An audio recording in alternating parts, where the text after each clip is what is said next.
topik kita hari ini.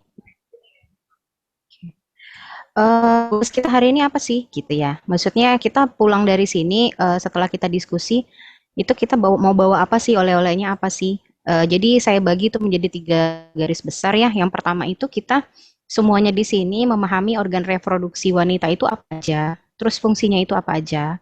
Lalu kita paham. Jadi saya menggarisbawahi di sini kata paham ya. Jadi adik-adik tidak hanya sekedar tahu, melainkan juga betul-betul memahami organ reproduksi kita tuh bagiannya apa aja sih? Kemudian yang masuk yang mana aja sih? Lalu fungsinya itu apa? Lalu yang kedua adalah kita memahami betul urgensi atau kepentingannya kenapa sih kita harus belajar, kenapa sih kita harus paham mengenai kesehatan reproduksi wanita, which is itu kita sendiri ya. Lalu yang terakhir itu memahami masalah-masalah yang paling sering terjadi pada kita, pada sistem reproduksi kita, lalu cara mengatasinya atau cara mencegahnya ketika itu belum terjadi dan cara menata laksananya atau mengatasinya ketika itu terjadi gitu. Nah, jadi kalau dari WHO ini saya ambil sumbernya dari WHO. Jadi kesehatan reproduksi itu sendiri sebenarnya itu didefinisikan sebagai suatu keadaan fisik, mental, dan sosial yang utuh. Jadi bukan hanya kesehatan reproduksi itu, vaginanya tidak ada penyakit, payudaranya nggak ada masalah gitu, rahimnya sehat, tetapi menyeluruh, tidak hanya masalah fisiknya, tetapi mental dan sosial yang utuh juga gitu. Nah, salah satu maksudnya yang kesehatan mental ini gimana? Traumatik pada orang-orang yang mengalami korban perkosaan misalnya. Itu kan ada biasanya ada gangguan traumatik setelah mereka mengalami perkosaan sehingga kadang-kadang ketika mereka sudah menikah itu untuk melakukan hubungan suami istri dengan suaminya sendiri itu kadang-kadang terganggu karena itu tadi efek trauma dan yang lain-lain. Jadi kesehatan reproduksi ini tidak tidak melulu hanya masalah fisik tapi juga melingkupi tiga area yaitu fisik, mental dan sosial serta fungsi juga proses yang terjadi di dalam sistem itu sendiri. Kita banyakin diskusi aja ya, makanya saya nanti akan memberi gambarannya hanya sifatnya superficial atau tidak begitu detail. Nanti kita detailkan di bagian diskusi. Nah, ini adalah sistem reproduksi wanita ya, adik-adik. Adik-adik perhatikan di sini, kursor saya kelihatan nggak? Kelihatan ya? Kursor saya kelihatan? Kelihatan, Kak. Kelihatan, Kak. Kelihatan. Oke. Ini paha kita. Ini paha. Kelihatan ya? Ini kan ada sela-sela paha nih. Nah, saya yakin semua di sini ada udah pada tahu lah kemaluan kita tuh bagian mana. Nah, itu dekat tengkokan kita ini, dekat sela paha kita ini yang kita sebut dengan vagina. Sampai naik sedikit itu namanya vagina gitu ya. Tidak perlu malu karena kita sekarang sedang belajar ilmu gitu. Batas antara vagina menuju ke rahim, ini rahim kita, jadi bentuknya itu seperti kepala kerbau. Ya, rahim dengan saluran-salurannya itu seperti kepala kerbau. Ini adalah vagina yang paling awal, mulut vagina itu paling awal ketika kita melihat area kemaluan kita.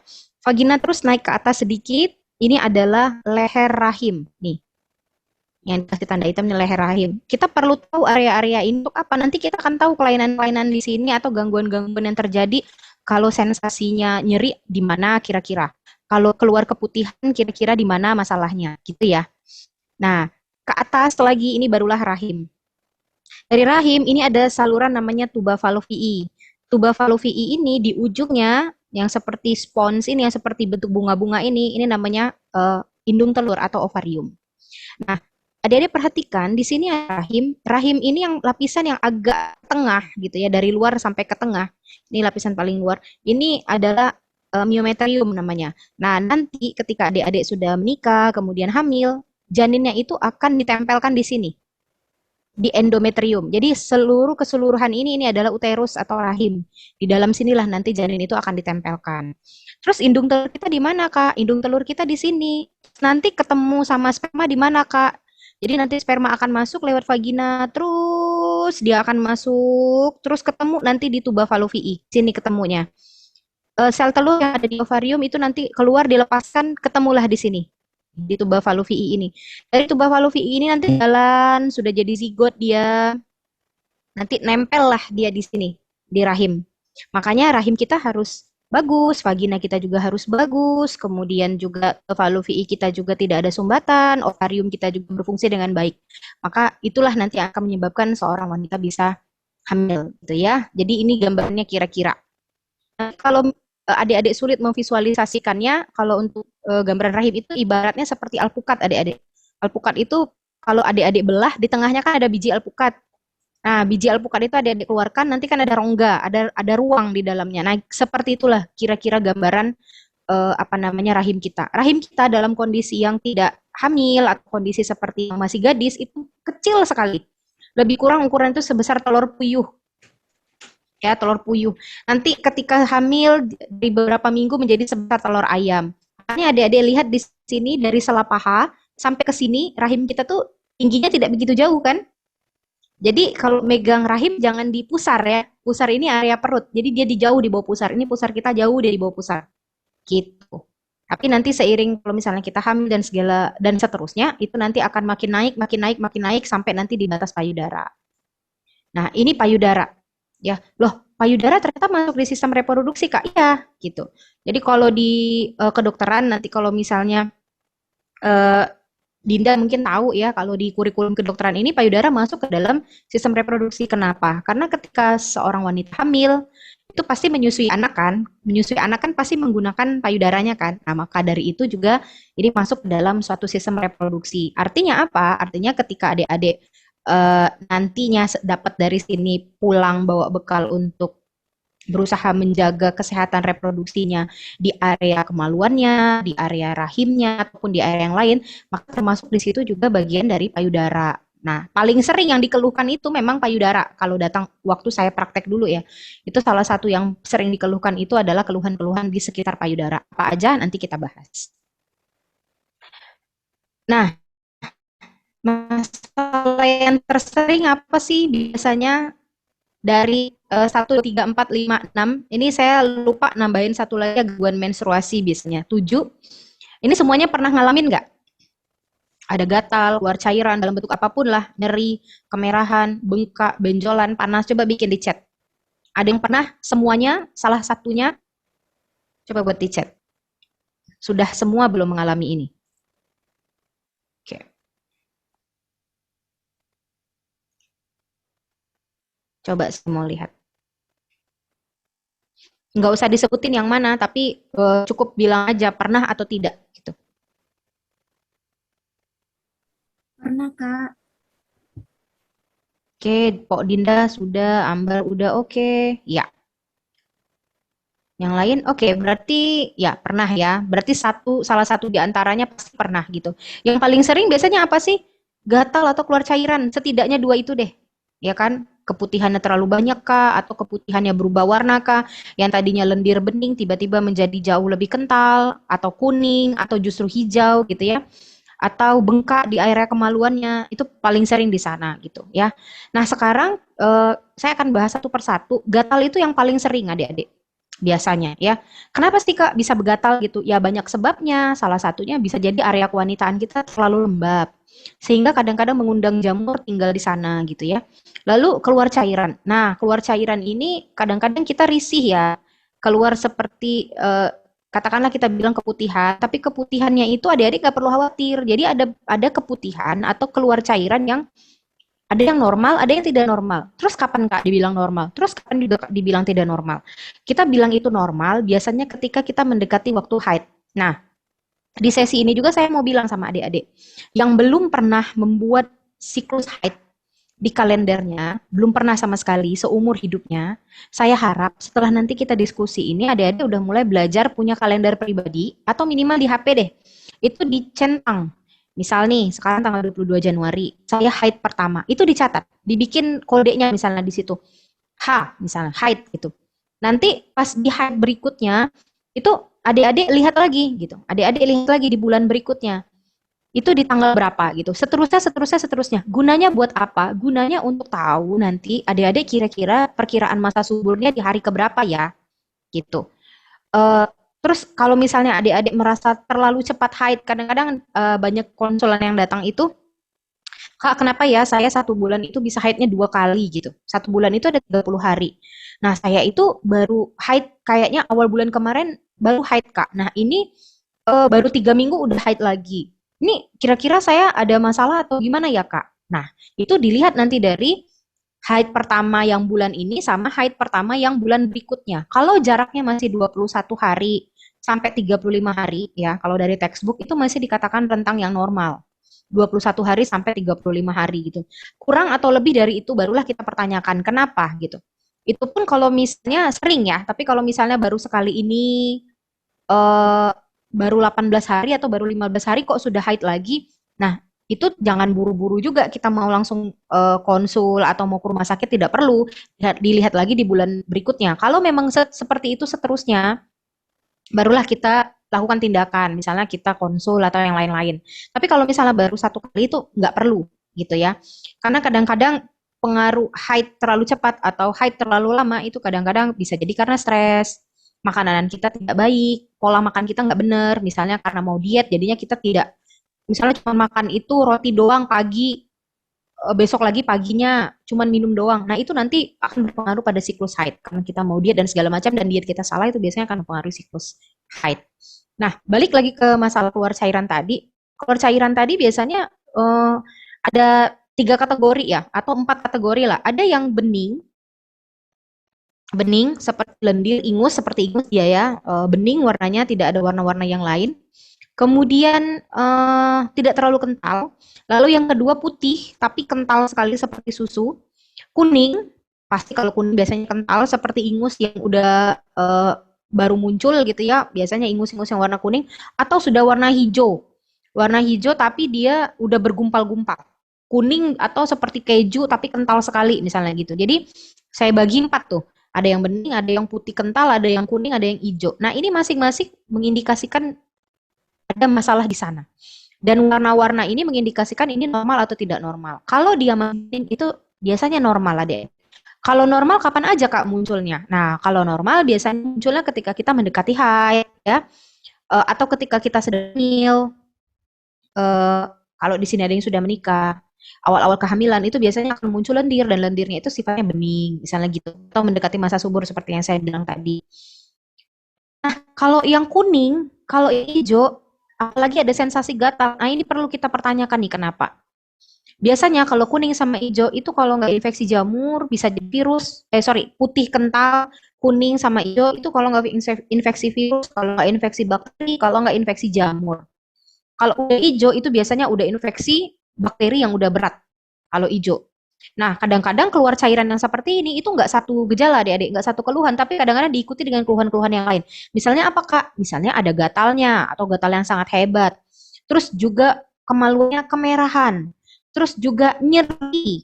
Terus juga rasanya kok panas gitu ya. Nah, jadi kadang-kadang keluar cairan yang 3 jenis yang saya sebut belakangan tadi, putih kental, kemudian atau kuning kental ataupun hijau itu biasanya ada keluhan-keluhan lain yang menyertainya gitu. Nah, kemudian yang berikutnya adalah nyeri. Nyeri ini juga biasanya muncul pada kasus-kasus yang ada infeksinya atau tidak ada infeksinya ya. Nyeri ini bisa jadi pada saat kita lagi nggak ngapa-ngapain, tiba-tiba sakit aja kemaluan kita. Biasanya ya kadang-kadang juga ada yang nyeri pada saat, mohon maaf, ketika berhubungan suami istri itu menandakan adanya kelainan-kelainan yang lain gitu. Lalu keluhan yang lain apa yang paling sering Kak? Kemerahan. Ya, biasanya ya kalau misalnya kita luka atau ada lecet kan biasanya sensasinya yang terasa kemerahan ya. Lalu ada bengkak atau benjolan, terus yang berikutnya yang terakhir adalah sensasinya panas. Nah, ini masalah-masalah yang tersering yang dialami oleh wanita pada bagian-bagian reproduksinya. Apakah ini cuma ada di area genitalia aja Kak? Di area kemaluan aja Kak? Enggak. Ini juga berlaku di payudara.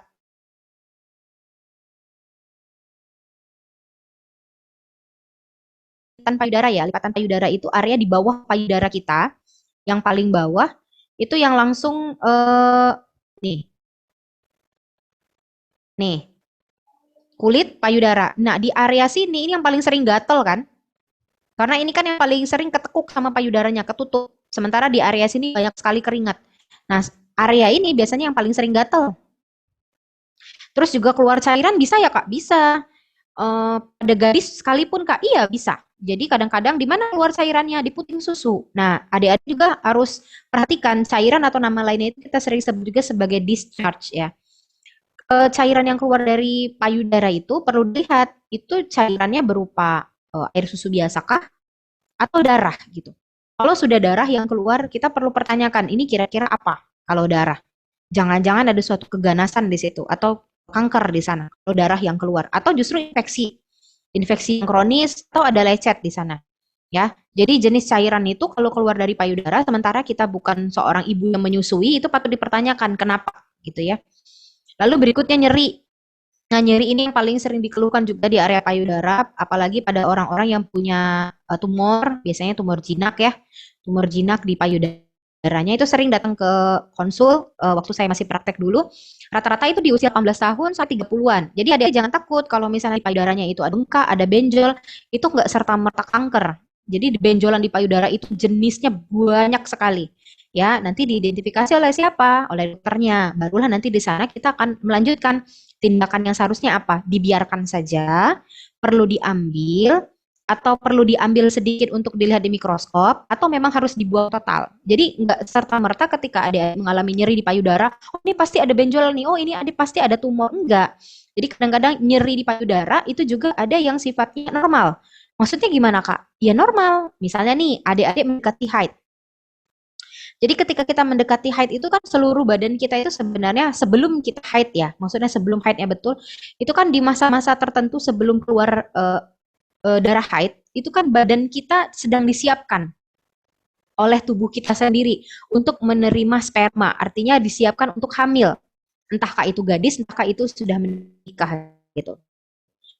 Sebenarnya untuk bersiap-siap, jangan-jangan siapa tahu nanti ada janin yang akan menempel. Nah, semuanya siapin nih. Rahim disiapkan, payudaranya disiapkan. Kalau rahimnya disiapkan dalam bentuk apa, Kak? Dalam bentuk ditebalkan.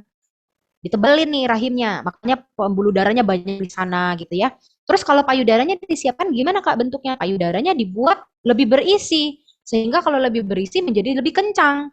Kalau lebih kencang apa yang terjadi? Ya saraf di sekitar payudara juga akan kehimpit. Makanya ada sensasi ketika kita mau haid, itu payudara kita sakit banget. Ada yang seperti itu. Ya, itu nggak apa-apa, itu normal gitu.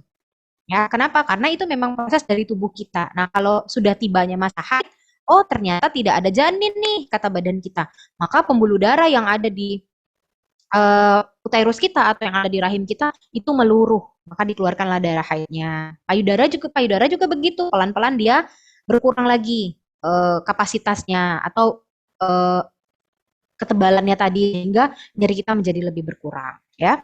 Kalau ada infeksi ya ada kemerahan, ada bengkak, ada panas. Biasanya pada siapa? Pada ibu hamil sih, pada ibu menyusui yang kadang-kadang ASINya macet gitu ya, ASINya ngadat sehingga akhirnya ketumpuk karena tidak dikeluarkan ketumpuk akhirnya jadi infeksi.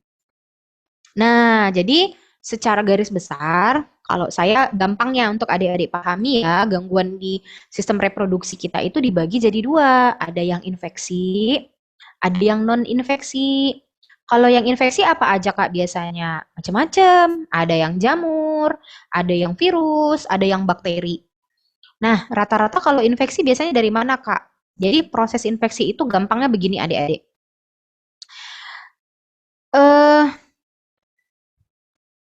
kuman, virus, jamur itu nggak bisa masuk ke dalam kulit kita, ya kulit ya. Saya bilang kulit dulu, ke dalam kulit kita karena di area kemaluan kita itu juga ada kulit, ya kan? Sekitar vagina itu ada kulit. Nggak bisa masuk ke kulit kita kalau tidak ada jalan masuknya. Karena apa? Karena kulit kita ini adalah barrier yang paling sempurna diciptakan Allah supaya tidak masuk kuman. Ini di tangan kita ya, di seluruh badan kita ini ada flora normal. Apa itu sih Kak flora normal? Flora normal itu memang makhluk hidup yang tumbuh normal memang di kulit kita. Ada bakteri. Memang bakteri yang memang tumbuh di badan kita, yang bukan tumbuh ya, yang hidup di kulit kita ini meskipun kita mandi, pas kita cek lagi tetap ada dia gitu. Dan itu bakteri yang normal. Dia tidak merusak kita, tidak bersifat parasit badan kita. Tapi, nah ini ada tapinya nih.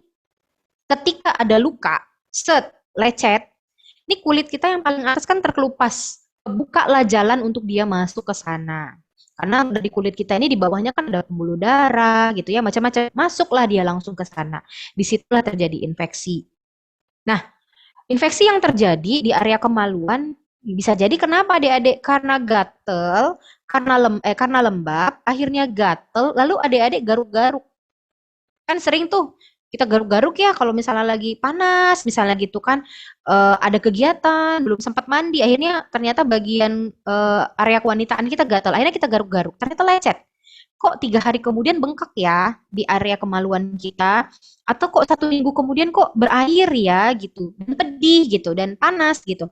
Kok bisa begitu? Ya itu tadi karena lecet akhirnya masuklah kuman ke sana ya. Terus kalau yang virus gimana Kak? Biasanya kalau untuk yang virus itu eh kalau virus ataupun bakteri juga sih sebenarnya itu selain karena ada luka di sana karena kita lecet kita garuk itu biasanya karena penularan dari penyakit menular seksual. Ya, nah ini yang nauzubillahi min zalik ya. Apalagi kalau kita belum menikah, di sini saya yakin sih adik-adik di sini insya Allah soleha-soleha semua ya, dijauhkan dari hal-hal yang eh, luar biasa semacam itu ya, apalagi di fitnah akhir zaman sekarang, di mana semua orang berlomba-lomba ingin memperlihatkan bagian fisik terbaik dari dirinya gitu ya, sehingga juga kalau nggak punya pacar itu seperti ketinggalan zaman. Kalau nggak punya pacar, malu dikata-katain jomblo, akhirnya punya pasangan, dan ternyata karena kebablasan, akhirnya itu tadi ngerjain yang betul-betul dimurkai sama Allah gitu. Nah, dari mana sih penularannya kalau untuk yang bakteri sama yang virus jenis yang lain ya? Itu salah satunya dari penyakit menular seksual dan ini sangat banyak di Indonesia. Kalau hanya sekedar infeksi yang bisa diobati dengan obat, nggak apa-apa, adik-adik. Maksudnya saya nggak, maksudnya saya nggak bilang nggak apa-apa berzina bukan ya, tapi masih oke lah gitu, masih bisa sehat gitu. Tapi kalau yang ternyata setelah diobati dengan obat hilang keluhannya, misalnya nih ada kutil kelamin atau kondiloma akuminata ya. Nanti kita lihat gambarnya, saya sudah searching beberapa gambar-gambarnya. Kalaulah memang dia kutil kelamin itu kalau diobati adik-adik katakanlah misalnya di laser ya, kalau kita bilangnya itu di laser, kalau orang awam bilangnya di laser, maksudnya ditembak supaya hilang, diambil satu-satu kutilnya, ya hilang sih dia gitu. Tapi virusnya itu masih bercokol di badan kita gitu. Artinya itu menetap. Sewaktu-waktu tubuh kita turun kondisi imunnya, itu dia akan muncul lagi. Nah, yang bahayanya itu ketika pada ibu hamil. Ibu hamil dia punya kutil kelamin misalnya dapat dari suaminya yang habis jajan dari luar atau dari dia sendiri mungkin dulu sempat mohon maaf mungkin dulu ya ketika gadisnya sempat bermaksiat gitu ya lalu sudah hijrah sudah tobat tiba-tiba punya penyakit seperti ini dikasih sama Allah pas dia hamil muncul lagi itu banyak sekali pertimbangan-pertimbangan yang harus dilakukan. Bisa jadi pada saat dia kambuh harus disesar, tidak bisa jalan lahir normal. Kenapa? Karena bisa nularin sama anaknya. Kasian kan bayi yang nggak ada dosa tiba-tiba pas lahir ke dunia udah dapat penyakit aja dari kita. Gitu. Ya. Jadi imbasnya itu sangat panjang. Makanya sekarang mungkin satu persatu kita bisa ngambil hikmah. Kenapa ya zina sama Allah itu dicegah? Jangan sampai kejadian. Ya karena begini. Karena dampaknya yang sangat luar biasa nanti kita lihat. Ya. Nah itu infeksi. Lalu kalau yang non infeksi gimana Kak? Kalau non infeksi, ya itu tadi paling sering biasanya cancer, ya ada kanker. Tapi ada juga kok yang bukan karena kanker. Apa? Misalnya dari bawaan. Misalnya nih yang paling sering ditemuin juga puting susunya masuk ke dalam, inverted nipple. Jadi puting susu orang ini masuk ke dalam si wanita ini. Jadi nggak keluar puting susunya, tapi nyungsruk masuk ke dalam, misalnya gitu. Atau vaginanya nggak ada, adik-adik. Hah, kok bisa sih Kak vaginanya nggak ada? Iya, baru ketahuannya kapan? Baru ketahuan sudah umur 23 tahun, vaginanya ada ya, tapi himennya nggak ada, selaput darahnya nggak ada gitu. Jadi jangan bayangkan selaput darah itu seperti selaput yang tipis sekali seperti plastik, lalu ketika sudah menikah tiba-tiba sobek, nggak begitu ya. Selaput darah itu bukan seperti itu. Selaput darah itu ada bagian tertentu yang seperti daging juga di kemaluan kita eh, itu himennya ketutup, maksudnya selaput darahnya itu ketutup, jadi daging sama daging itu nyatu begini. Nah itu kan harusnya kebelah dia sehingga ada lubang di vaginanya ada lubang gitu ya. Nah ini nggak ada, jadi himennya itu atau selaput darahnya itu nutup, jadi nggak kebentuk himennya. Makanya itu harus melalui satu prosedur tertentu di medis itu dibuka, jadi di sobek, kan nanti dibuka, keluarlah nanti darah haidnya, gitu. Jadi vaginanya, sorry, himennya ketutup. Itu ada juga yang kelainan kayak itu, non infeksi. Lalu kelainan apa lagi kak yang ada rahimnya nggak ada? Mungkin nggak kak? Ya mungkin. Jadi dari sananya memang nggak kebentuk rahim gitu, atau indung telurnya nggak kebentuk. Nah, jadi anomali-anomali atau kelainan-kelainan seperti ini juga bisa ada. Ada satu yang saya lupa tambahkan tadi untuk infeksi ya. Infeksi ini adik-adik selain yang saya bilang tadi kutil kelamin ya, ada satu lagi infeksi di virus yang sama. Itu kalau terjadi pada wanita,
cocor bebek ini masukin ke dalam lubang sini, ini lubang vagina ya. Di atas ini biasanya lubang kencing kita, lubang tempat kita pipis, ini lubang vagina ya. Masukin ke sini, dibuka sehingga terbentuk terowongan, kelihatan lah ini area vaginanya. Ini vagina nih.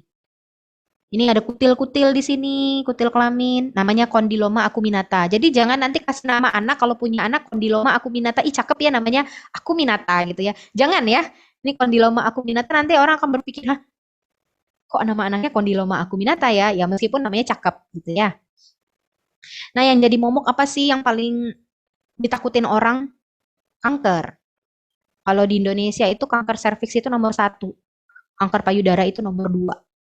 Dan dari tahun 2013 sampai ke 2018 itu kalau dari laporan Riskesdas Kementerian Kesehatan itu sudah naik sekian kali lipat. Dari tahun 2013 ke 2018 itu naik terus. Bahkan sampai sekarang ke tahun 2021 kemarin ya akhir artinya ya. Sekarang kan baru masuk 2022. Ke tahun 2021 itu juga makin naik. Kok bisa ya Kak naik? Ya itulah salah satu sebabnya, beberapa sebabnya itu banyak. Jadi kanker itu terjadi karena apa sih Kak? Karena kita salah makan, karena ada genetik. Kalau ditanya penyebab kanker itu apa, multifaktorial, tetapi bukan penyebab ya, tetapi lebih ke faktor resiko. Kenapa sih bisa terjadi kanker? Jadi kanker itu terjadi karena ada awalnya dari satu sel yang abnormal di badan kita. Jadi badan kita ini gampangnya begini adik-adik. Tubuh kita ini terdiri dari miliaran sel. Dan setiap harinya sel kita itu membelah. Bayangkan miliaran sel itu kemudian membelah. Itu mungkin kan ada kemungkinan satu atau dua sel itu mengalami kopian yang berbeda, ya kan? Sel ini kan dibelah, pasti bentuknya akan sama dong, karena dia dari sel yang sama, dari sel yang satu dia akan membelah. Kopian-kopian sel ini yang terbentuk bermiliar-miliar selama 10 tahun, 20 tahun, 30 tahun, 25 tahun usia kita sekarang, itu pasti ada sel yang abnormal yang muncul di situ. Ada yang berbeda dari induknya. Tapi baiknya Allah, itu Allah ciptakan satu gen khusus yang mengatur apoptosis namanya, yaitu kematian sel. Jadi kalau ada selnya yang jelek atau selnya itu nggak sesuai dengan cetakannya, dengan yang seharusnya, maka sel itu akan bunuh diri, mekanisme apoptosis namanya. Mati dia. Tapi ketika proses ini tidak berjalan karena gen yang mengatur ini, gen P53 ini tidak berjalan sebagaimana seharusnya, maka sel ini tadi yang harusnya mati, itu nggak mati. Sel abnormal ini muncul ya. Ya terserah dia dong mau muncul dalam bentuk apa nanti, mau muncul dalam bentuk tumbuh berkali-kali, membelah berkali-kali, misalnya tumbuh di payudara, ya udah akhirnya dia membelah terus, membentuk jaringan, membentuk daging, membentuk komponen-komponen yang lain. Ada yang sifatnya ganas, ada yang sifatnya jinak. Nah, itulah kalau yang ganas jadi kanker. Kok bisa ya Kak terjadi begitu? Banyak faktornya. Salah satunya, salah dua, salah tiganya itu radikal bebas, paparan radiasi. Radiasinya bukan radiasi handphone ya, tapi radiasinya itu memang sinar radioaktif. Misalnya apa? Misalnya dari rongsen yang terlalu banyak. Jadi saya nggak boleh rongsen Kak. Kalau misalnya ke rumah sakit, oh boleh. Itu ada dosis-dosis tertentu kok. Kamu ratusan kali baru bisa kena lah kira-kira. Kalau 1, 2, 3, 4, 15, 20 kali itu nggak. Biasanya nggak langsung kena. Ada dosis-dosis tertentu yang kalau ditembakkan ke badan kita itu biasanya akan memicu mutasi gen. Ya, itu salah satunya. Sinar-sinar radioaktif.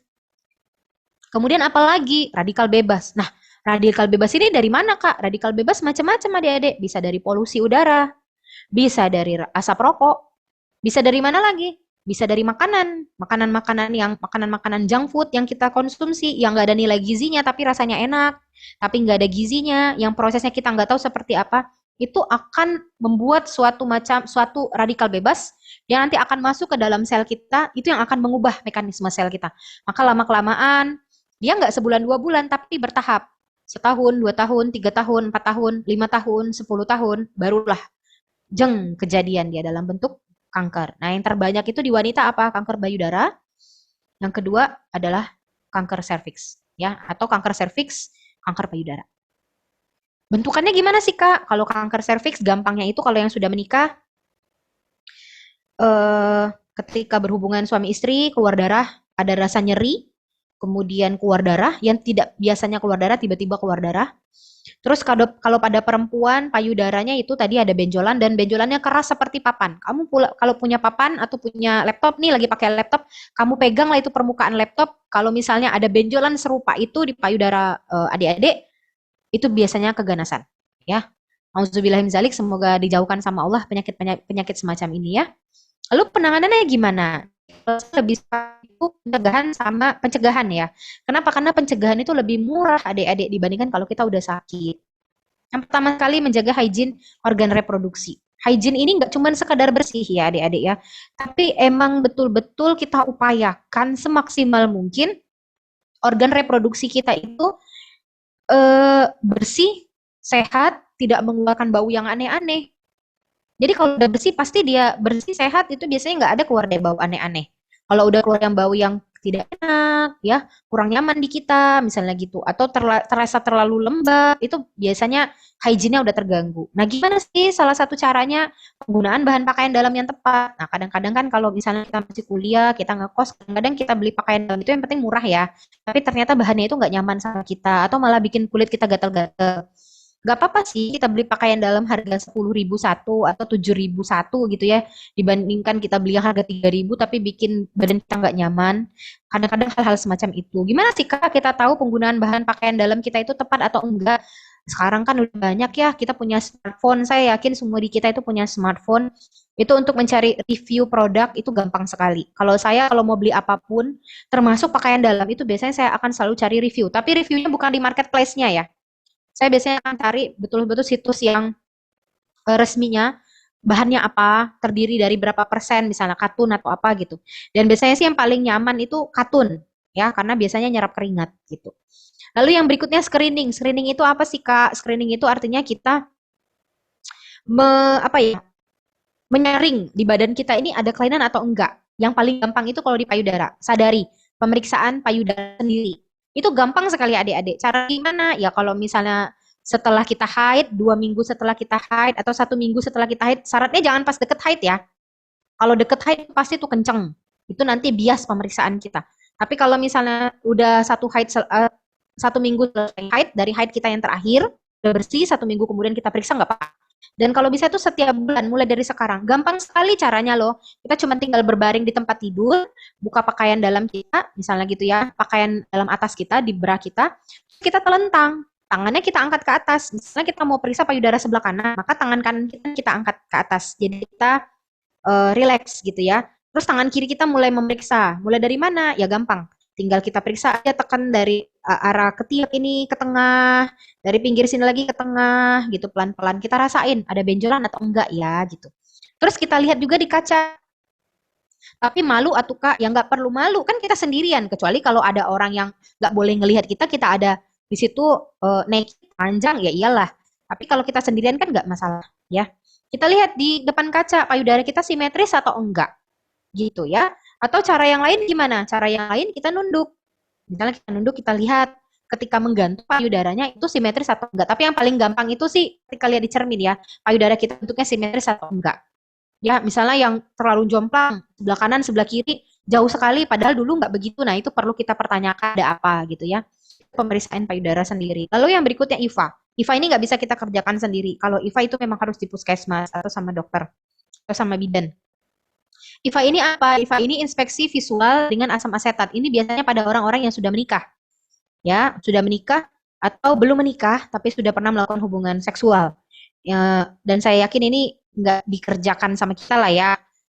Saya yakin kalau yang udah menikah lah baru diperiksa. Kalau untuk yang di grup ini, di teman-teman teman umum ya, insya Allah. Ini pada orang-orang yang sudah menikah. Jadi nanti dikasih suatu bahan namanya asam asetat, dilihat pakai cocor bebek tuh, dikasih, dilumuri sama itu, dilihat nanti serviksnya itu ada perubahan warna atau enggak. Kalau masih bagus, berarti oke. Tapi kalau ternyata oh kok berubah ya warnanya, berarti itu nanti akan dilanjutkan pemeriksaan berikutnya. Itu namanya screening. Jadi kita menyaring diri kita sendiri nih, ada apa di badan kita, gitu ya. Lalu menggunakan kosmetik atau bahan tertentu yang sudah dipastikan aman. Nah, saya yakin adik-adik itu sering sekali ngelihat di Instagram orang endorse gitu ya, kemudian di YouTube review produk. Oh pakai ini aja biar wanitaan kita wangi. Saya sarankan tidak. Jadi gimana sih Kak? Perlu nggak kita pakai yang sabun-sabunan siri yang dijual di mana namanya di berbagai marketplace? Saran saya tidak. Kenapa? Karena biasanya pemakaian-pemakaian kosmetik tertentu ya, eh, misalnya katakanlah yang mengandung sirih dan segala macam. Saya nggak bilang siri itu jelek, tapi pada kondisi-kondisi orang tertentu itu nggak semuanya aman. Kenapa? Karena begini adik-adik, Allah itu sudah tahu ya, paling tahu lah sama tubuh kita, bahwa di area vagina kita itu gampang sekali terinfeksi, gampang sekali kuman masuk, ya kan? Lah, cuman dilapisin kulit sedikit, coba deh, sentuh aja sama telunjuk kita sedikit, udah langsung sampai ke saluran lendirnya. Kan sedikit sekali itu. Gampang banget terpapar dengan infeksi, gitu kan ya. Nah, oleh sebab itu Allah ciptakanlah satu mekanisme tambahan lagi. Ada satu makhluk hidup juga yang ditaruh sama Allah di situ. Ada bakterides yang ditaruh di sana. Nah, ketika kita pakai sabun-sabunan semacam ini, bahan-bahan tertentu yang untuk membuat wangi, untuk membersihkan dan segala macam, intinya gitulah ya. Pernah nggak sih make itu 3 hari kemudian atau 1 minggu kemudian kita punya keputihan yang luar biasa banyak? Karena apa? Karena bakterides tadi udah mati. Sehingga pH di sekitar vagina kita itu menjadi tidak asam lagi. Akibatnya apa? Jamur gampang masuk, kuman gampang masuk. Nah, gunanya ada bakterides di situ adalah menjaga pH vagina kita supaya dalam kondisi asam. Sehingga kuman, sehingga jamur itu nggak gampang masuk ke sana. Gitu ya. Jadi nggak semua bahan-bahan yang kata banyak artis segala macam bilang, iya ini untuk menjaga kewanitaan segala macam, itu nggak semuanya bagus. Ya harus betul-betul difilter banget. Kalau memang ada rekomendasi secara klinis, ya silahkanlah dipakai. Tapi kalau saya pribadi itu tidak menyarankan. Terus gimana Kak cara kita menjaganya supaya nggak ada bau-bauan yang aneh-aneh? Ketika mandi memang kita betul-betul bersihkan. Dibersihkan pakai sabun atau pakai air hangat. Atau ketika kita buang air kecil, di tempat umum kita selalu siapkan tisu ya, bukan tisu basah, tisu kering. Sehingga ketika kita sudah pipis, itu kita keringkan langsung sama tisu, baru kita pakai pakaian dalam kita. Sehingga tidak lembab. Atau kalau kita udah tahu nih kita gampang keringetan, maka setidaknya kita siapkan pakaian dalam kita cadangannya agak banyak. Sehingga dalam 1 hari itu kita kalau misalnya kegiatan di luar kita bawa pakaian dalam cadangan sehingga kita ganti, kita ganti. Itu dijamin deh. Itu nggak akan mengeluarkan bau yang aneh-aneh. Kemudian makanan yang kita makan juga, makanan yang kita konsumsi itu mempengaruhi bau-bauan yang keluar dari badan kita gitu. Jadi sekarang mulai di filter. Makanannya apa aja ya silakan carilah adik-adik sekarang banyak sekali tuh channel-channel YouTube dari dokter-dokter yang memang berkompeten di sana ya mengenai asupan makan yang bagus buat kita apa. Salah satu yang saya sarankan itu adalah kontennya Dokter Zaidul Akbar. Itu bagus sekali, apalagi buat wanita ya. Kemudian mengatur berat badan secara proporsional. Kenapa saya bilang begitu? Saya nggak bilang gendut itu jelek. Saya nggak bilang juga gendut itu nggak apa namanya tuh buruk gitu. Enggak. Tetapi saya sendiri di sini ya karena badan saya dulu proporsional ya, sekarang udah agak gemuk setelah melahirkan. Itu sekarang lagi proses juga, lagi workout untuk menurunkan berat badan secara proporsional.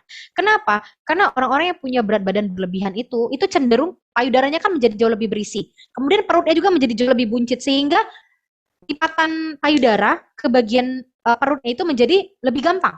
Jadi lebih gampang kelipat sehingga lebih gampang ketutup.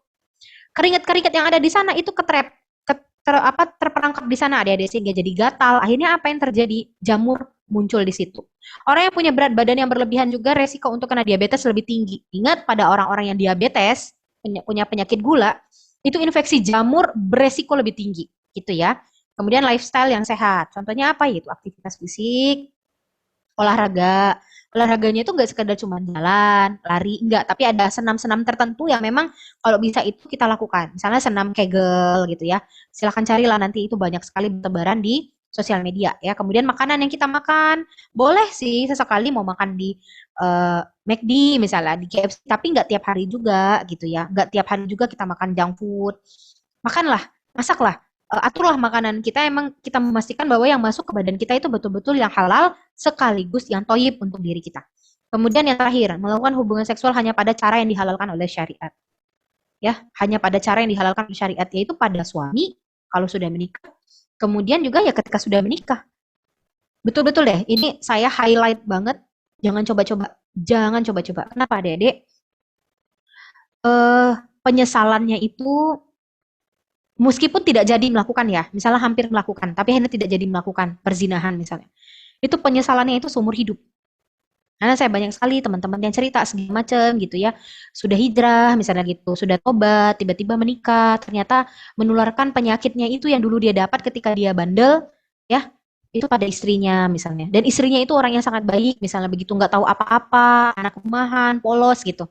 Atau sebaliknya, dulu suaminya orang yang baik misalnya gitu ya, pasangannya orang yang baik tapi yang perempuannya, yang akhwatnya mungkin dulu pernah bandel gitu kan, dan ternyata suaminya mendapat penyakit yang dia dapatkan dari ketika dia bandel dulu. Kan itu penyesalan terdalam gitu ya. Itu. Nah, sekarang yang berikutnya adalah saat sakit. Ini saya betul-betul sarankan berkonsultasi pada dokter. Saya highlight di sini dokter ya. Kenapa saya bilang dokter? Saya tidak sarankan kepada tenaga medis yang lain. Oh, kok dokter gitu sih? Kok Kak Rizky gitu sih? Enggak. Kenapa? Karena saya tidak punya maksud apa-apa, tetapi eh, kalau adik-adik periksa pada dokter, langsung pada dokter, pada kenalan adik-adik yang dokter, ataupun langsung ke puskesmas atau langsung ke rumah sakit, langsung ke klinik, atau melalui telekonsultasi via WA dan segala macam, itu mudah-mudahan probabilitasnya untuk salah itu minimal gitu. Tapi pada tenaga medis yang lain, saya khawatirnya ada salahnya. Kenapa? Karena ada beberapa tenaga medis yang lain itu tuh nggak belajar utuh, tidak belajar komprehensif. Jadi kalau misalnya gatel aja di area salah paha, itu udah pasti jamur. Padahal tidak. Kadang-kadang juga ada infeksi bakteri di situ atau bakteri campur virus. Makanya saya sarankan itu berkonsultasi langsung pada dokter. Baik itu secara langsung ataupun telekonsultasi. Kemudian tidak menggunakan obat sembarangan. Misalnya adik-adik gatel, langsung aja minum antibiotik. Nggak begitu ya. Dipastikan dulu sebabnya apa, baru nanti diberikan terapi yang tepat. Kemudian berobat hingga tuntas keluhan. Jadi jangan sampai, oh saya udah nggak keputihan lagi kak, saya udah nggak muncul lagi gatal-gatalnya, saya nggak muncul jamuran lagi, baru 3 hari minum obat atau 4 hari minum obat, yang seharusnya 2 minggu, yang harusnya 1 minggu, itu langsung di stop. Nggak boleh begitu, ya, karena takutnya nanti resisten, obat dan lain sebagainya. Lalu kalau udah sakit tetap jaga hygiene selama kita sakit, ya. Kemudian take home message-nya apa sih? Dede udah lihat ya tadi, itu baru sedikit loh, saya nggak kasih yang betul-betul serem, yang parah-parah, itu baru yang kadang-kadang cuma awal-awal aja, tadi yang saya lihatin gambar-gambarnya.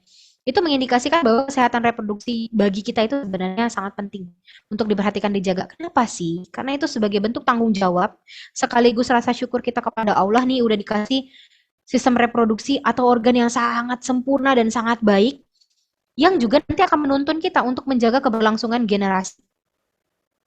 Bayangin nih kalau kita gampang keputihan, jadinya sulit hamil, misalnya gitu ya. Itu akhirnya kita yang pengen jadi ibu, susah jadi ibu jadinya gitu. Kenapa? Karena itu tadi, karena kita malas jaga kesehatan reproduksi kita. Lalu keluhan-keluhan yang berkaitan dengan sistem reproduksi wanita juga harus tindak lanjuti segera. Jadi jangan ditunggu-tunggu dulu. Misalnya ada benjolan di payudara, antar aja lah berobatnya. Antar aja lah. Yang tadinya sayatannya misalnya ini harus dibuang gitu ya. Kecil banget, cuma 1 senti karena ditunda-ditunda jadinya gedenya misalnya sebesar bola tenis. Mau tidak mau sayatannya lebih gede, nyerinya lebih lama gitu ya. Kemudian ditindaklanjuti dengan tepat agar keluhan bisa diatasi dengan benar dan dengan segera. Nah, itu aja dari saya. Mudah-mudahan bisa bermanfaat, mudah-mudahan memberikan insight baru kepada adik-adik. Kalau yang sudah paham, semoga juga menjadi lebih paham. Itu saja, saya tutup. Assalamualaikum warahmatullahi wabarakatuh.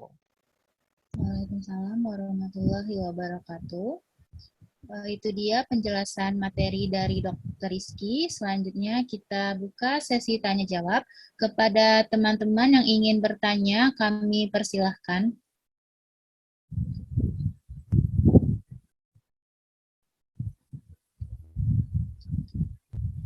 Jika ada teman-teman yang ingin bertanya. Oke, saya mau bertanya Mbak Ambar. Ya, kepada Kak Rita kami persilahkan. Ya, sebelumnya terima kasih untuk Kak Rizky atas materinya. Ini dapat ilmu baru dan juga sangat bermanfaat ya. Ya, semuanya kalau di kata orang tuh apa? Daging semua gitu, isinya daging semua. Bisa diambil dan diterapkan gitu. Nah, tapi tadi ada salah satu yang saya cukup penasaran ini ya, Kak, tentang himen. Nah, ada kan pernah saya baca ada beberapa orang yang memang ada tidak memiliki himen. Nah, dan ada juga yang dikasih, maksudnya apa ya, kayak satu abnormal gitu. Nah, yang ingin saya tanyakan, gimana kita bisa screening, mungkin secara mandiri, kalau misalnya tadi di apa, di payudara itu screeningnya Sadari sama IVA tadi. Nah, kalau misalnya untuk himen kan kita nggak bisa ngelihat ya, apakah harus datang ke medis dulu atau bisa screening misalnya dari ciri-ciri atau kriteria seperti haidnya tidak normal atau bagaimana? Seperti itu. Terima kasih. Baik, terima kasih kepada Kak Rita. Bisa langsung ditanya atau ditampung dulu, Dok? Kak? Terserah, mau ditampung dulu boleh, mau langsung dijawab boleh, atau mau langsung dijawab aja kali ya? Iya, langsung. Oke. Makasih ya Rita pertanyaannya. Jadi yang pertama tadi Kakak ralat sedikit ya untuk yang screening yang Sadari pemeriksaan payudara. Jadi kalau untuk payudara itu pemeriksaan screeningnya hanya Sadari. Tapi kalau untuk kalau untuk IVA itu biasanya di serviks kita periksanya. Jadi di kemaluan. Jadi IVA itu kan seperti yang saya bilang tadi, inspeksi visual dengan menggunakan asam asetat. Jadi vaginanya kita buka, terus nanti kita lumuri sama kita oles dengan asam asetat, nanti kelihatan tuh serviksnya ada masalah atau tidak. Tapi kalau untuk payudara baru nanti screeningnya dengan Sadari gitu ya. Kalau Sadari bisa dilakukan pada yang gadis, yang belum menikah, juga pada yang sudah menikah. Tapi kalau untuk yang IVA itu biasanya yang sudah menikah atau pada perempuan yang sudah melakukan hubungan seksual gitu. Nah, pertanyaannya bagus sekali ya. Gimana sih Kak cara kita screening kita punya himen atau enggak? Kalau orang awam itu susah karena mereka nggak tahu yang himen itu yang mana gitu ya. Kan bayangan kita himen itu kan selaput darah. Oh, yang namanya selaput itu pasti bentuknya itu tipis gitu ya, seperti plastik gitu. Kalau perawan itu masih utuh, nggak seperti itu gitu ya. Tapi himen itu memang seperti yang saya bilang tadi, dia seperti daging lah bentuknya gitu ya, tapi tipis.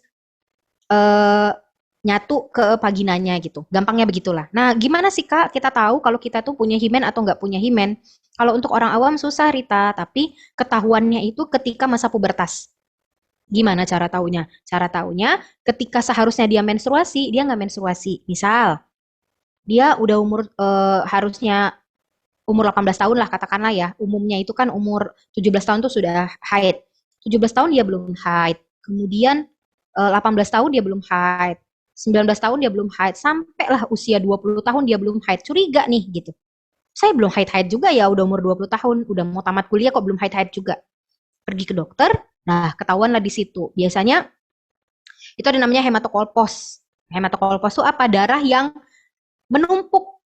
Jadi uh, ini lubang vagina, ya. Ini lubang vagina. Himen itu ada di sisi ini, ada di sini. Tapi karena ketutup, jadi begini dia. mau tidak mau, itu kan darah yang keluar dari uterusnya, dari rahimnya, itu kan keluar ngalir terus ya. Ngalir terus, tapi nggak bisa keluar nih dari lubang vaginanya. Nggak bisa keluar dari lubang vaginanya. Apa yang terjadi akhirnya? Ya itu tadi, akhirnya menjadi berwarna kemerahan. Tapi nanti lama-lama diserap sendiri sama badan sih. Diserap sendiri dia. Nah, cara taunya gimana? Ya itu tadi, cara taunya itu umumnya rata-rata tidak haid. Sudah 20 tahun itu nggak haid-haid. Pas diperiksa sama dokter, pas dilihat, oh ternyata kamu ada masalah, himennya nggak ada. Nah, di situ biasanya. Jadi, kalau himen itu susah untuk men-screening pada orang yang awam. Biasanya ketahuannya itu pada masa pubertas, yang seharusnya dia haid, tidak haid, pergi ke dokter dan ketahuannya biasanya di situ. Umumnya begitu gitu. Tapi kalau screening sendiri biasanya nggak ada. Gitu ya, karena untuk orang awam itu sangat sulit sekali membedakan mana himen, mana yang vagina, mana yang bagian-bagian atau komponen-komponen yang lain dari area kewanitaan. Gitu. Mudah-mudahan menjawab ya, Rita. Iya, sangat menjawab, Mbak. Udah tercerahkan. Terima kasih, Kak Oke. Rizky. Silahkan yang mau nanya lagi. Oke, selanjutnya pertanyaan dari Kak Melia kepada Kak Melia. Kami persilakan. Cek, kedengaran ya. Selamat malam, Dok. Kak Mau saja. izin tanya, ini Dok, apa namanya? Kebetulan saya kan udah menikah, baru melahirkan juga.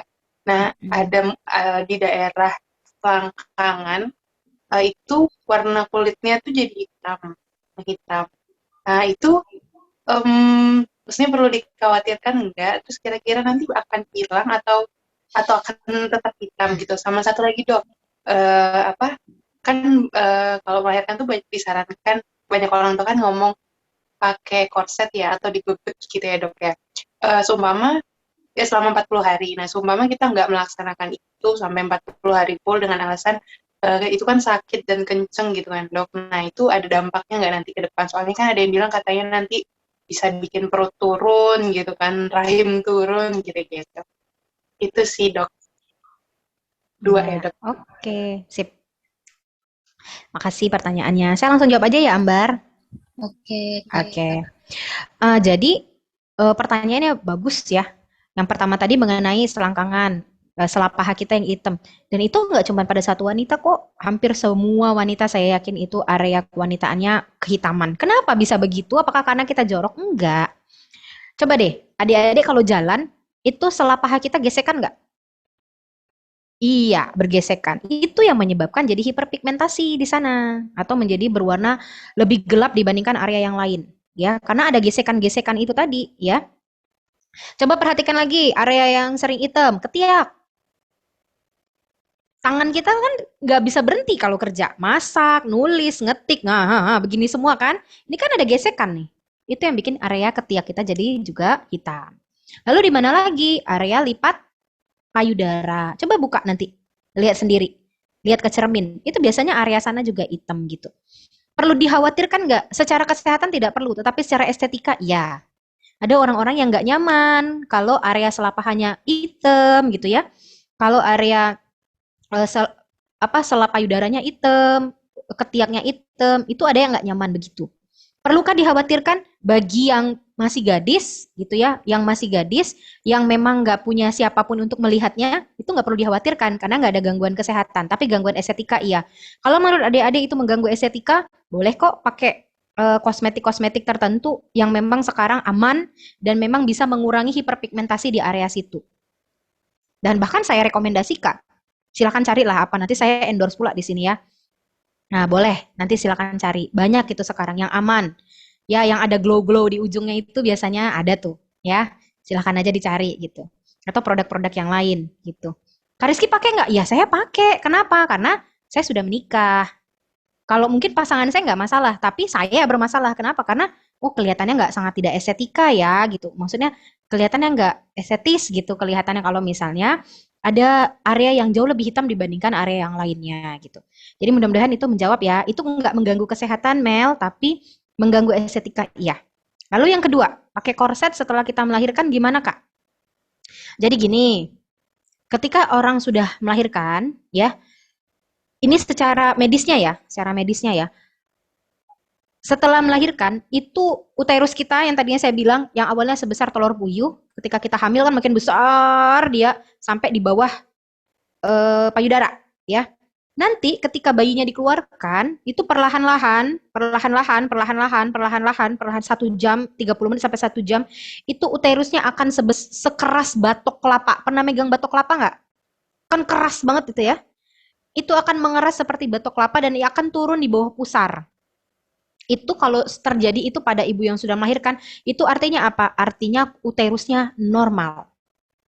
Kenapa sih harus pakai korset gitu ya? Kenapa harus pakai korset? Itu tujuannya bukan untuk perut turun sebenarnya kalau dari sisi medis, tetapi lebih ke ketika kita hamil, itu kan perut kita mengencang. Ketika bayinya dikeluarkan, perutnya kan ngendur.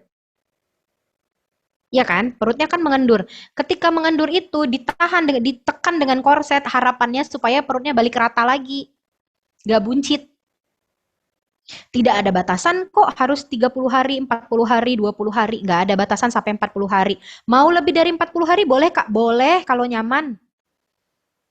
Tapi ada juga, kalau saya nggak betah pakai korset. Makanya saya nggak, kayaknya cuma berapa hari deh dulu pakai korset. Jadi untuk ngecilin perutnya ya dengan olahraga, dengan sit up, meskipun sampai sekarang nggak kecil-kecil juga sih gitu ya. Karena banyak sekali alasannya yang males lah, yang apalah gitu ya. Tetapi sekarang lagi dijadwalkan lagi untuk workout. Nah, kembali lagi ke pertanyaan tadi, ada bahayanya nggak Kak kalau misalnya selama 40 hari nggak dipakai? Saya nggak pernah menemukan bukti klinisnya, ya belum pernah menemukan bukti klinisnya nggak pakai korset selama 40 hari itu membuat rahim kita turun. Karena rahim kita itu memang di tempatnya kok, dia nggak kemana-mana. Dan memang harusnya turun. Kalau nggak turun itu berdarah terus dia. Memang harusnya turun kok. Turun nanti sampai di bawah pusar, nanti normalnya lagi sampailah dia di atas kemaluan kita sedikit, area simpisis namanya, di area situ tuh. Nah, nyampe ke sana itu berarti uterusnya udah mulai perlahan-lahan balik normal lagi. Yang belum balik normal itu jaringan lemak di sekitar perut kita. Sama kulit kita tadi yang kencang, kemudian jadi kendur kan bayinya keluar tuh. Kantong kantong kehamilannya apa namanya tuh, ari-arinya keluar juga tuh, plasentanya keluar juga, semuanya udah keluar, cairan ketubannya udah keluar semua. Akhirnya kendurlah perut kita. Gunanya korset hanya untuk membuat perut kita jadi jauh lebih rata. Itu aja sih. Tapi kalau untuk implikasi medisnya, itu saya sampai hari ini belum menemukan kalau 40 hari, kurang dari 40 hari itu ada bahaya kesehatan dan lain-lain. Nggak ada. Gitu. Ya. Mudah-mudahan menjawab ya. Oke, terima kasih Kak Melia. Terima kasih dok. Sama-sama. Selanjutnya ada lagi pertanyaan dari teman-teman. Tidak ada ya? Kalau tidak ada, Ambar mau bertanya nih Kak. Boleh. Kalau Ambar kan setiap bulan pada saat haid itu, itu biasanya ada rasa sakit yang emang nyeri banget gitu nah Kak. Oh iya, betul. Sampai bisa pingsan, Pingsan, oke. pingsan, keringat dingin kayak gitu. Pernah juga kayak ngerasa ngilu-ngilunya tuh ngilu nggak tertahan kayak gitu. Nah, itu penyebabnya apa ya Kak? Terus cara ngobatinnya gimana? Terima kasih. Oke, baik. Makasih Ambar pertanyaannya. Nanti yang nanya di chat kita terusin ya. Saya jawab yang punya Ambar dulu. Ya, bagus pertanyaannya. Ini kayaknya hampir semua cewek kena deh. Namanya itu dysmenor ya. Pasti udah yang dari background medis tahu ya. Kalau kita nyeri haid, nyeri pada saat haid itu namanya dysmenor. Kok bisa sih Kak kita nyeri? Nah, gini ceritanya. Kan saya bilang tadi ya, proses kita menuju haid itu adalah proses sebelum haid ya. Itu sudah Allah bikin sistemnya itu badan kita ini bersiap. Siapa tahu nanti ada janin yang akan tumbuh di rahim kita. Siapa tahu nanti bagi yang sudah menikah ada sperma yang masuk kemudian terbentuklah janinnya nempel di rahimnya sehingga rahim itu disiapkan. Gimana penyiapan rahim? Rahimnya ditebelin jaringannya. Dagingnya itu ditambah tebelin gitu ya. Kemudian pembuluh darahnya sebagai tempat yang akan memberikan nutrisi ke janinnya nanti itu diperbanyak. Ternyata setelah telurnya dilepaskan, sperma nggak datang. Ya nggak jadi dong kehamilan, nggak jadi dong janinnya. Akhirnya apa yang terjadi? Ngasih kode. nggak jadi loh ada kehamilan, ngasih perintah ke otak. Otak ngasih perintah lagi, oh ya udah nggak jadi tuh rahim. Maka dari itu diluruhkan semuanya. Pembuluh darahnya itu diluruhkan. Adik-adik bisa bayangkan nggak? Ini tadi rahimnya tebel, isinya tuh pembuluh darah semua, arteri semua yang bagus-bagus, yang tebel-tebel, yang oke-oke. Tiba-tiba karena nggak ada, harus diluruhkan lagi. Pembuluh darahnya robek lagi di situ. Mungkin nggak setiap bulan itu kita pergi ke dokter kandungan atau ke dokter kandungan yang khusus bedah itu untuk menjepit pembuluh darah kita yang tadi bocor karena mengeluarkan darah haid. Tidak mungkin kan? Maka dari itu Allah ciptakan satu mekanisme yaitu kontraksi dinding rahim. Jadi dinding rahim itu menjepit pembuluh darahnya supaya pembuluh darahnya berhenti berdarah. Gitulah gampangnya. Simpelnya begitu. Nah, pada beberapa orang itu ada yang kontraksinya sangat hebat. Gitu ya. Ada orang yang kontraksinya sangat hebat sampai kalau skala nyeri itu kan 1 sampai 10 ya skala nyeri. Nyeri 1, nyeri 2 sampai fase-nya itu 10 gitu. Nah, pada orang-orang tertentu itu skala nyerinya bisa sampai 9, 8, 9, 10. 7 aja kadang-kadang kita udah keliengan tuh, hampir nggak bisa kerja. Apalagi 8, 9, 10 yang kadang-kadang sampai pingsan, yang kadang-kadang sampai keringet dingin, yang kadang-kadang tuh sampai kita ada yang nangis-nangis sakitnya itu sampai luar biasa. Gitu. Nyeri haid itu normal nggak, Kak? Nyeri haid itu normal. Itu dulu ya. Tapi nyeri haid yang skala berapa yang normal? Nyeri haid yang memang kita masih bisa beraktivitas atau beraktivitas tapi butuh istirahat dulu. Gitu ya. Atau nyeri haid yang hanya hari pertama, hari kedua aja. Tapi kalau selama haid, periode haid 7 hari atau 8 hari itu kita nyeri terus, itu harus kita pertanyakan ada apa di uterus kita? Ada apa di rahim kita? Itu ya. Lalu kalau sampai pingsan, ada memang orang pada beberapa orang yang sampai pingsan. Nah, kalau yang sampai pingsan atau sampai keringat dingin, saya sarankan minum pereda nyeri. Apa sih Kak pereda nyeri yang paling aman buat kita yang nggak bikin sakit perut dan lain? Paracetamol cukup adik-adik. Beli saja paracetamol, tapi paracetamolnya kalau mau cepet jangan yang 500 mg, yang 600 mg. Banyak tuh, merek-mereknya banyak. Cari yang 600 mg. 600 atau 650 mg itu biasanya turunnya cepat sekali hilangnya. Tapi, nah ini ada tapinya. Kalau udah dikasih pereda nyeri, intensitas nyerinya itu nggak berkurang sama sekali. Nah, disinilah kita sudah harus konsul, Ambar. Tapi kalau setelah kita istirahat, ya pertama istirahat dulu. Kemudian ditekuk. Kalau saya biasanya ketika nyeri haid datang, saya juga dulu sampai kalau lagi dapat haid hari pertama itu ya, saya sampai duduk di pinggir jalan dan nangis saking sakitnya. Saya nggak peduli lagi tuh orang lihat segala macam, nggak peduli karena saking sakitnya gitu. Biasanya kalau ditekuk itu dia hilang, misalnya badan dengan posisi tertentu lah, pokoknya apapun mau ditekuk, mau kita selonjoran, mau dikompres, mau apa itu hilang. Itu mudah-mudahan nggak apa-apa. Tapi setelah kita treatment sendiri nggak hilang, kita coba minum pereda nyeri seperti paracetamol, nggak hilang. Itu saran saya untuk dikonsultasikan. Ya, tapi kalau cuma hari pertama, hari kedua aja, itu biasanya masih normal. Hari ketiga dia menghilang, atau hari kedua berkurang, ketiga menghilang, keempat udah nggak lagi, itu biasanya normal. Nggak masalah. Gitu ya, kalau untuk yang nyeri haid. Penyebabnya itu tadi, karena memang rahim kita berkontraksi. Gitu. Tapi, nah ini tolong di-highlight juga. Mentang-mentang, kata Kak Rizky normal-normal aja tuh, nggak apa-apa kok kalau nyeri haid sampai pingsan-pingsan. Ada. Ternyata pada beberapa kondisi tertentu yang memang butuh follow up khusus. Ternyata ketahuan di rahimnya ada miom. Misalnya, ada kista sehingga ketika dia haid itu menjadi jauh lebih nyeri dibandingkan orang-orang yang nyeri haid pada umumnya.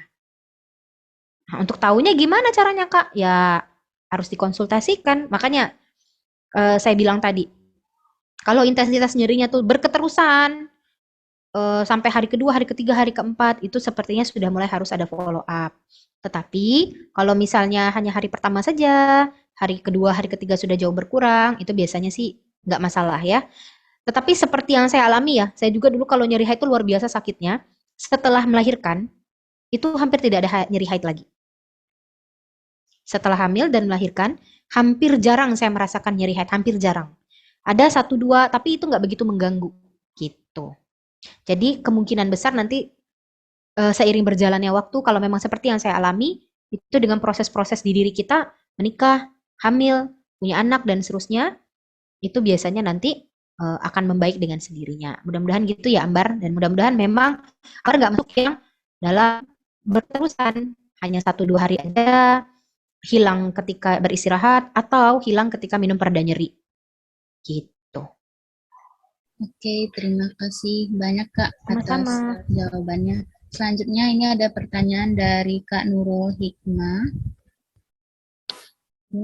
Assalamualaikum Kak Rizky, izin bertanya, mohon maaf audionya. Pertanyaannya, apakah mengenakan bra saat tidur mempengaruhi kesehatan payudara? Dan yang kedua, minum atau makanan dingin saat sedang haid mempengaruhi keluarnya darah haid jadi tidak lancar. Oke. Iya, pertanyaannya bagus. Kenapa saya bilang bagus? Banyak sekali tuh kan berseliweran kadang-kadang di Instagram ya, saya lihat di Facebook. Tidak usah menggunakan bra misalnya gitu. Mau pakai bra atau nggak pakai bra ketika tidur nggak pengaruh. Ya, kenapa? Karena saya sampai hari ini juga waktu baca itu juga nggak menemukan bukti klinis ilmiahnya, bukti ilmiah lah dari jurnal-jurnal. Biasanya kalau baca-baca yang kayak begitu tuh saya konfirmasi tuh di beberapa jurnal gitu atau di beberapa berita yang masih bahan-bahan bacaan yang bisa dipercaya.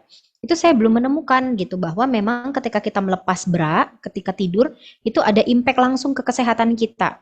Tapi membuat lebih lega dan lebih nyaman, iya nggak? Iya. Membuat tidak begitu lembab, iya nggak? Iya. Kenapa? Karena pada saat kita tidur itu kan makin banyak kain itu kan yang nempel ke payudara langsung kan, apalagi kalau bra itu kan dia tight. Maksudnya itu memang nempel langsung, nggak kayak baju ya, kalau baju kan longgar. Tapi kalau bra kan itu langsung nempel betul-betul membentuk, ada cup yang membentuk payudara kita sehingga ketika kita tidur menjadi jauh lebih lembab dan akhirnya banyak keringat, akhirnya lebih banyak kuman di situ yang tinggal gitu kan, sehingga kadang-kadang lebih gatel dan segala macam gitu. Tapi kalau untuk dilepas atau tidak dilepas itu nggak ada pengaruh langsung ke kesehatan payudaranya. Kalau yang dimaksudkan Nurul itu kesehatan payudara misalnya kanker atau ada infeksi di payudara, ada tumor. Kalau dikaitkan ke sana itu nggak ada hubungannya sama sekali, ya. Tidak terbukti ada hubungannya dan memang tidak ada hubungannya sama sekali ke sana gitu. Tapi kalau dikaitkan kenyamanan, ya bisa. Dikaitkan dengan kelembapan pada saat kita tidur bisa. Tetapi kalau dikaitkan ke penyakit-penyakit yang saya sebutkan tadi di awal ketika materi itu tidak, ya. Kemudian tadi pertanyaan kedua apa ya, Ambar?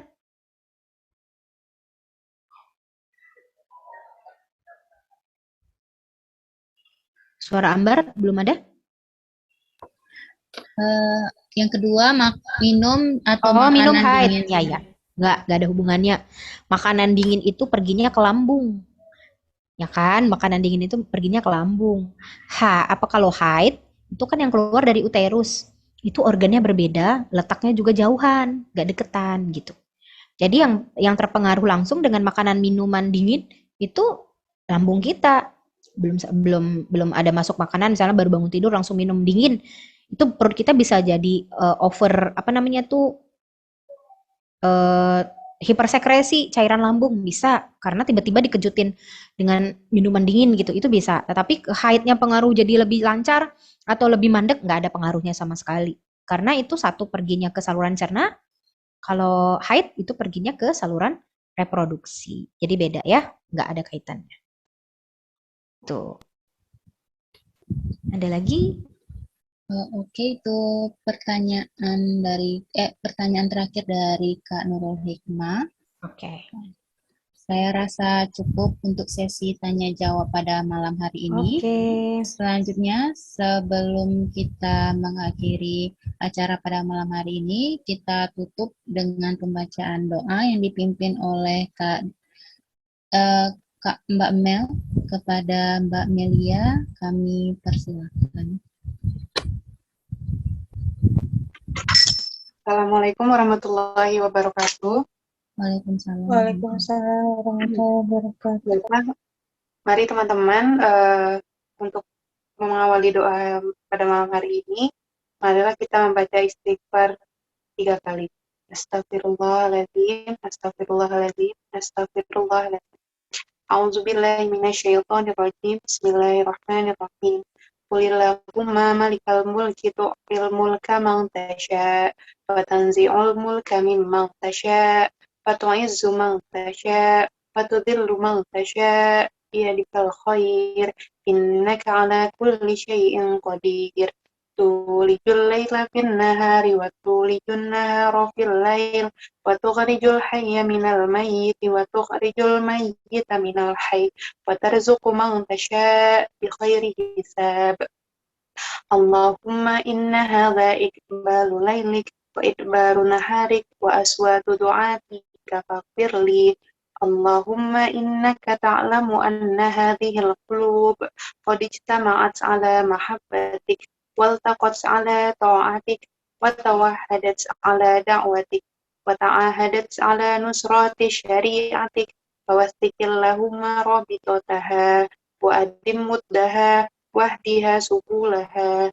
واملأها بنورك الذي لا يخلو واشرح صدورها بفيض الإيمان بك وجميل التوكل عليك وأهيها بمعرفتك وأمتها على الشهادة في سبيلك إنك نعم المولى ونعم النصير اللهم آمين وصل اللهم على محمد وعلى آله وصحبه وسلم والحمد لله رب العالمين. Assalamualaikum warahmatullahi wabarakatuh. Waalaikumsalam warahmatullahi wabarakatuh. Terima kasih kepada Kak Melia.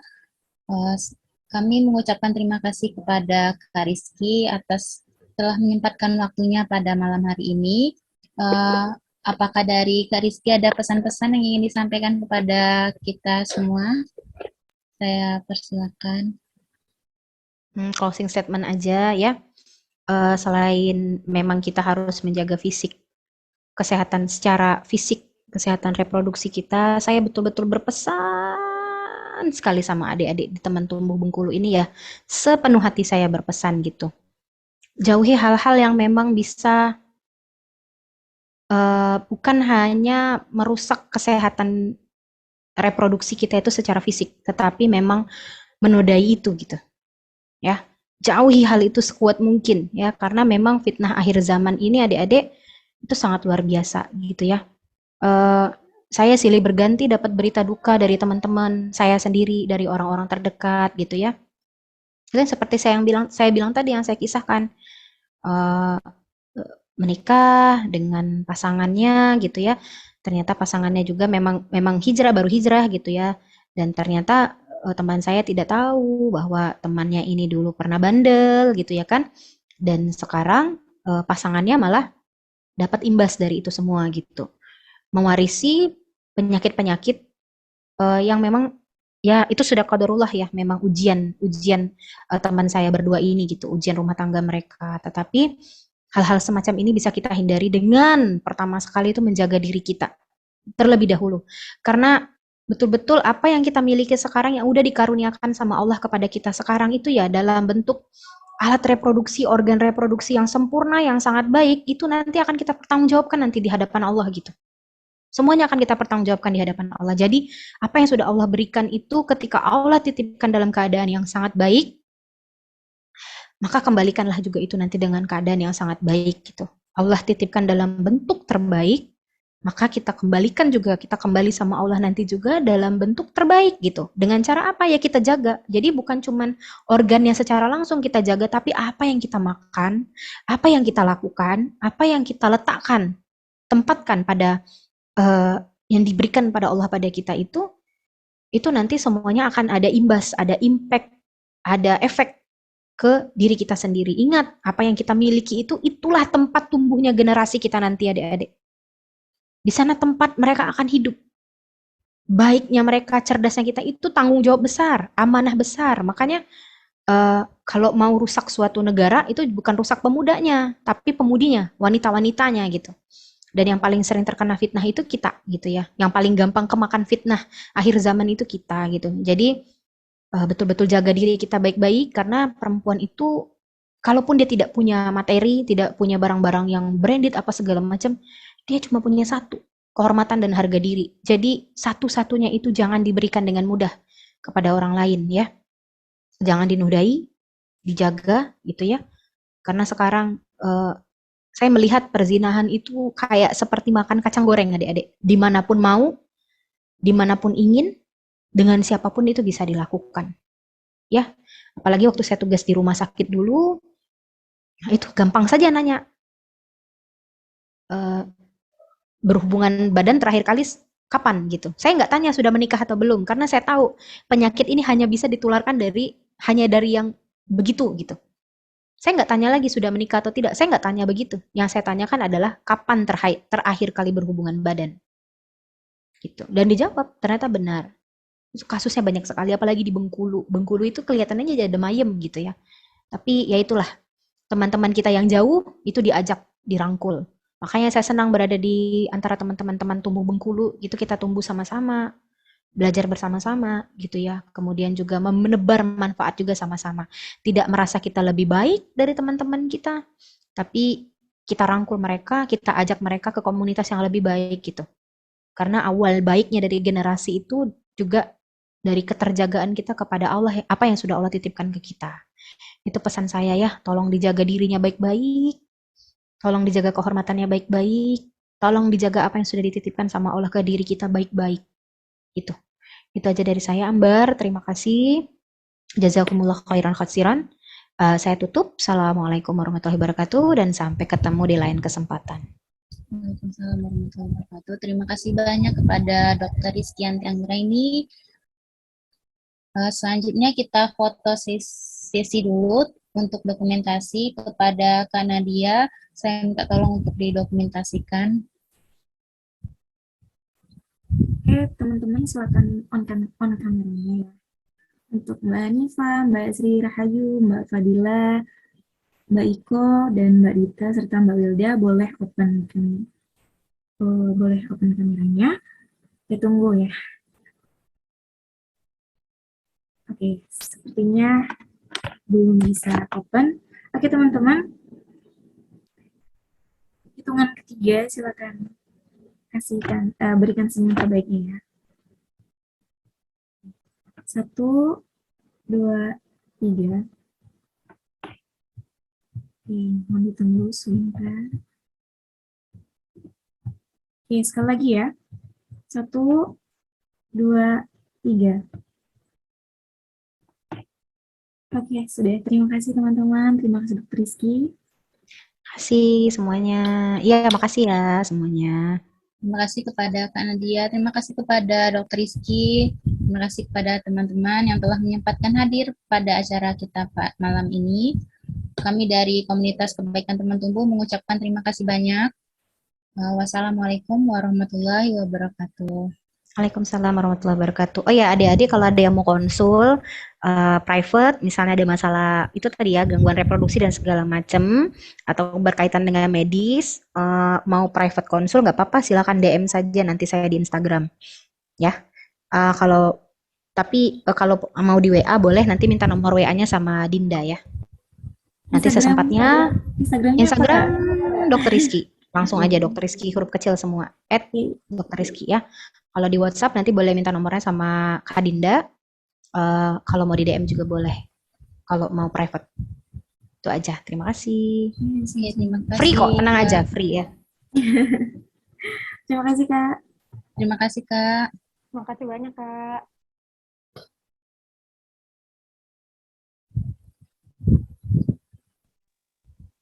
Kepada teman-teman yang jika ingin live dari Zoom-nya, saya persilahkan. Terima kasih kepada teman-teman yang telah menyempatkan hadir pada malam hari ini. Saya izin live ya. Iya Kak, terima kasih banyak ya Kak. Terima kasih. Sama-sama.